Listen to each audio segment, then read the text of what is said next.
विद्यार्थियों, Deoria Delhi secondary school के online कक्षा में आप सभी का स्वागत है। विद्यार्थियों,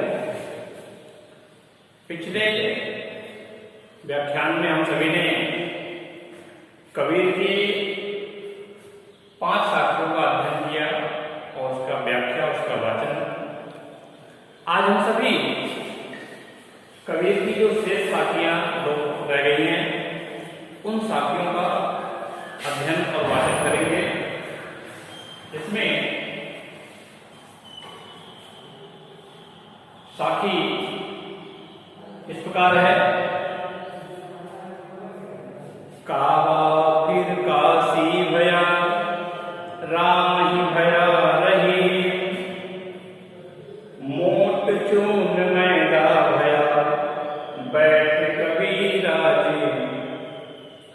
यहाँ कबीरदास जी ने ये बताया कि जो संप्रदाय है वो संप्रदाय के भेद में मनुष्य उलझा रहता है, इसलिए संप्रदाय जो है मनुष्य को बांटने का काम करते हैं।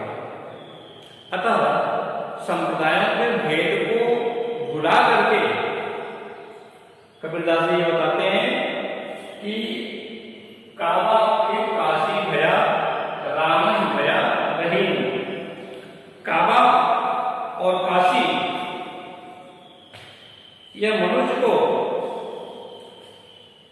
एक जैसा मानना चाहिए।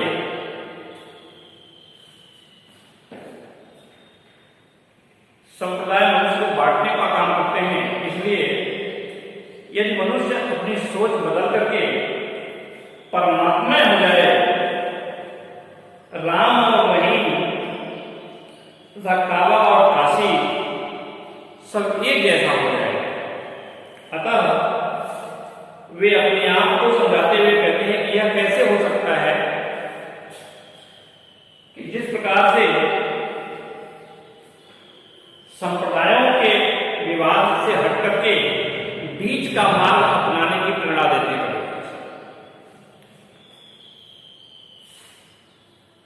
काबा काशी और राम और रहीम में परिणित हो जाता है भेदभाव का मोटा आटा जो है स्वतः मैदा बन जाता है।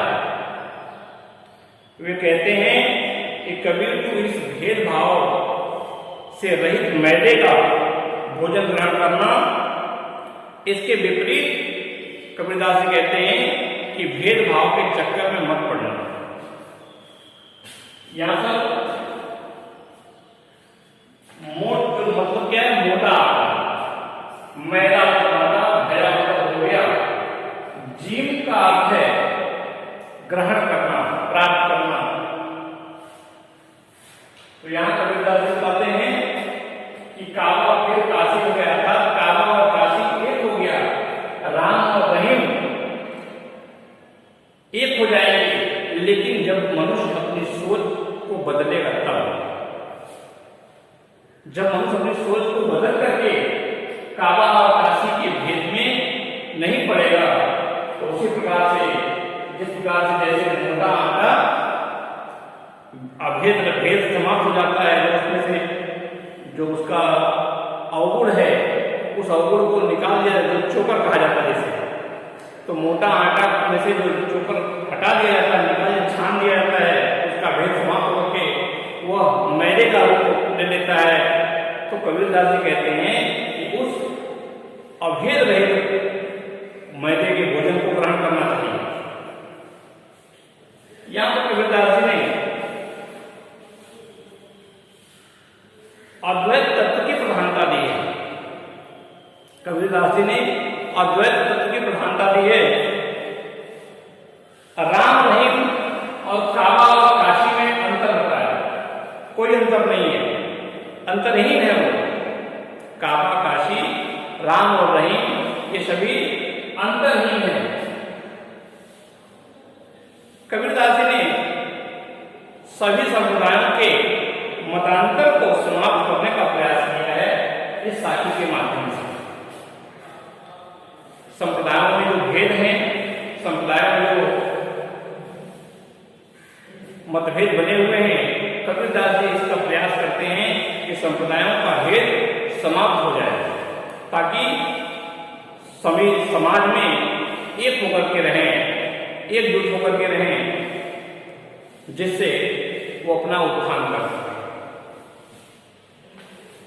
जो अंतिम साखी आपकी इस प्रकार है, ऊंचे कुल का जन्मिया जे करनी ऊंच न होए, सुवरन कलश सुरा भरा, सुवरन कलश सुरा भरा, साधु निंदा सोए। यहां आप समझिए, कुल का मतलब है खानदान। जिस कुल में, जिस वंश में जन्मिया का अर्थ है जन्म लेना, करनी, करनी शब्द का अर्थ है कर्म, ऊंच का मतलब है श्रेष्ठ, सुवर्ण, सुवर्ण शब्द का अर्थ है स्वर्ण, कलश मतलब घड़ा, सुरा मतलब मदिरा, निंदा मतलब आलोचना। कबीरदास जी इस साखी में ये बताते हैं कि ऊंचे कुल का जन्मिया जे करनी ऊंच न होए। इस साखी में कबीरदास बताते हैं कि व्यक्ति का श्रेष्ठ कुल में जन्म लेना महत्वपूर्ण नहीं है।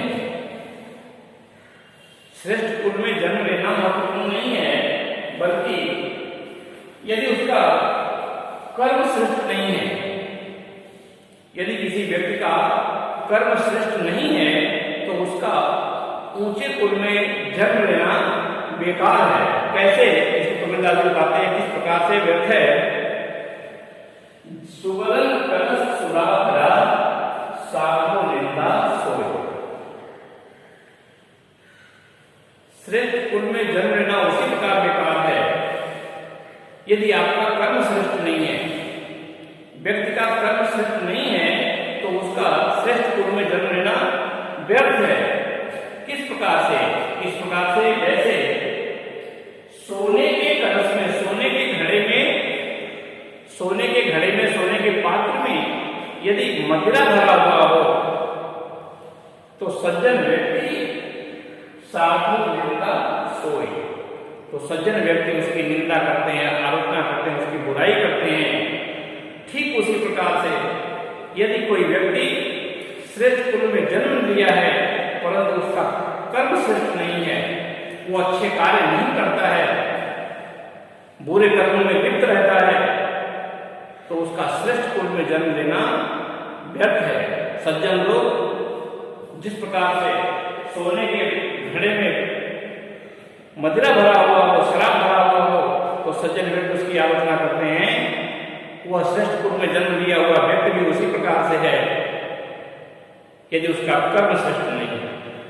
इस साखी के माध्यम से कबीरदास बताते हैं कि व्यक्ति का श्रेष्ठ कुल में जन्म लेना आवश्यक नहीं है, बल्कि कबीरदास कहते हैं कि कर्म का श्रेष्ठ होना अच्छा है, उसका कर्म श्रेष्ठ होना चाहिए। कबीरदास ने कर्म को श्रेष्ठ बताया है।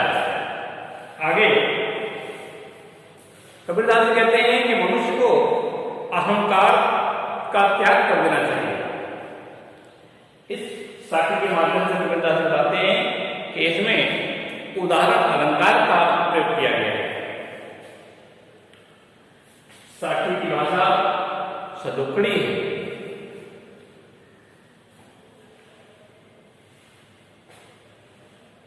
व्यक्ति यदि गलत कार्य करता है तो वह निंदा का पात्र बन जाता है, उसके कुल की श्रेष्ठता समाप्त हो जाती है। विद्यार्थी, आज कबीर की जो 7 साखियां हैं वो सभी साखियां आज समाप्त होती हैं। अगले व्याख्यान में जो कबीरदास की रचना शब्द है उसका अध्ययन करेंगे। यदि आपको साखियों से संबंधित कोई मुश्किल आती है समझने में तो आप पूछ सकते हैं। धन्यवाद।